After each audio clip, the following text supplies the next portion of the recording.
शिक्षा, कल्प, व्याकरण, निरुक्त, छंद, ज्योतिष। तो ज्योतिष में गणित आदि जो कुछ भी है ये वेदों के ही निकले हैं। तो एक तो हम वेद के ऋण से तब मुक्त हो सकते हैं जब हम पढ़े तो हम दूसरों को पढ़ाएंगे। ये हुआ ऋषि ऋण। दूसरा हुआ पितृ ऋण। जैसे माता पिता ने हमारे लिए कष्ट कहा तो हम भी जब माता पिता बनेंगे संतान के लिए कष्ट, और कोई माता पिता नहीं भी बनता है तो विद्या के द्वारा भी शिष्य बनाते हैं, तो उस तरह के भी पितृ ऋण से मुक्त होते हैं जी।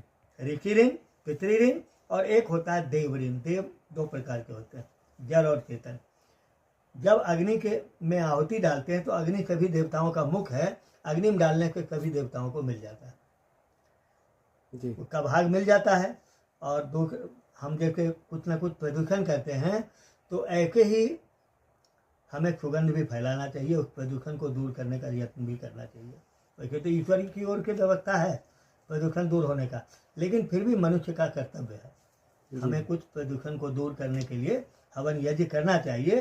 तो ये देव ऋण से, और चेतन देवता हमारे माता पिता आचार्य आदि हुए तो उनकी सेवा करनी चाहिए। तो दो प्रकार के देव हुए, देव ऋण, पितृ ऋण और ऋषि ऋण। तीन प्रकार के ऋणों के मुक्त होने के लिए ये हमें याद दिलाता है, हमें हमेशा याद दिलाता है कि हमको ये तीनों ऋणों के मुक्त होना है। और महाराज जी गांठ के बारे में बता दो। गांठ के बारे में ये है कि जनेऊ में कितने 13 गांठ है इसमें। जी। 13 गांठ में सबके पहले 5 गांठ होता है।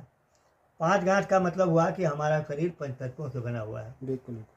क्षितिज जल मतलब पृथ्वी, जल, वायु, अग्नि और आकाश। इन 5 तत्वों से शरीर बना हुआ है। इन 5 तत्वों के बिना कोई चीज़ बनता नहीं। सब और सत्व, रज, तम, इन 3 गुण, ये हर चीज़ों में ये 3 गुण होते हैं। सत्वगुण जो है क्रिया शुद्धता का प्रतीक है, आनंद प्रकाश आदि देता है। तमोगुण जो है वो आलस लाता है। रजोगुण जो है चंचलता लाता है। तो हर चीज़ों में ये 3 गुण हैं, और सत्व, रज और तम जी। 5 तत्व हुए, 3 गुण हुए। और ब्राह्मण, क्षत्रिय, वैश्य, शूद्र ये 4 आश्रम है, 4 वर्ण है, ब्रह्मचर्य, गृहस्थ, वानप्रस्थ और संन्यास। तो इन चारों का प्रतीक है, 4 चीज के कई प्रतीक हैं। तो 5, 3, 8 और 4, 12। और इन सब गांठों के ऊपर एक होता है ब्रह्म गांठ। वो बताता है कि परमात्मा एक ही है, 2, 3, 4 नहीं है। 2, 3, 4 नहीं है। ईश्वर के देवताओं के नाम तो कई हैं, लेकिन ईश्वर उपासनीय केवल एक है। ईश्वर एक है, उसका नाम ओम है, और भी अनेकों नाम है। तो ये इतनी बातों का ये जो पवित्र जो है शिक्षा देता है, धन्यवाद। याद दिलाता है इतनी बातों। और हमारा अपने इन से सब